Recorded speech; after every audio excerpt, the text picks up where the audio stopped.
Guys মই এতিয়া আছোঁ বেজেৰা শিমেলিবাৰী বুলি কয়। মোৰ মাহঁতৰ ঘৰ এই বেজেৰা শিমেলিবাৰীত আৰু গৰম বন্ধৰ কাৰণে মই মাৰ ঘৰত আহিছোঁ ল'ৰাক লৈ। তাৰ গৰম বন্ধ চলি আছে যে সেইকাৰণে আহি গৈছোঁ দুদিনমানৰ কাৰণে সেই মাৰ ঘৰত ফুৰিবৰ কাৰণে।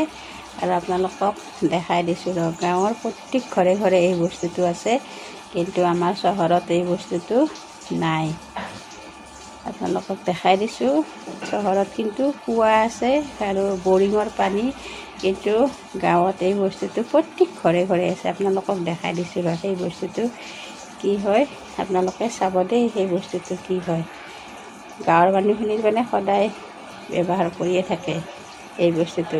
দেখাই দি আছোঁ আপোনালোকক সেই বস্তুটো কি হয়।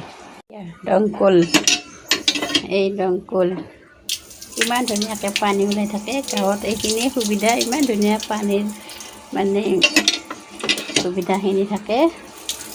চহৰতো অলপ পানীৰ অলপ অসুবিধাই হয়, বৰিং চলে, কুঁৱা চলে, কিন্তু গাঁৱত এই বস্তুটো প্ৰত্যেক ঘৰে ঘৰে আছে। ইমান ভাল লাগে নহয়।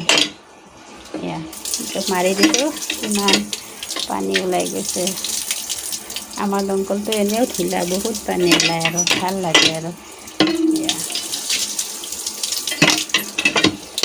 পানী লাৰিব পালেতো বহুতেই ভাল লাগে। গাঁৱত এইখিনি সুবিধাই ভাল, পানীৰ মানে কোনো অসুবিধা নহয়।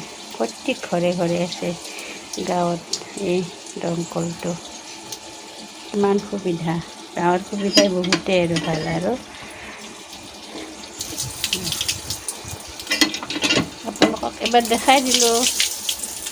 গাঁৱৰ মানুহখিনিতো আৰু দেখা পায়ে থাকে, আৰু আমি টাউনৰ মানুহখিনি অলপ মানে এই বস্তুটো দেখাই নাপাওঁ। টাউনৰ ল'ৰা ছোৱালী এই বস্তুটো বুজিয়ে নাপায় দমকল কি বস্তু। বিশেষকৈ মোৰ ল'ৰাই জানাই নাছিল, এতিয়া সি গম পাই গৈছে দমকল কি বস্তু। এয়া আপোনালোকক দেখাই দিলোঁ আৰু।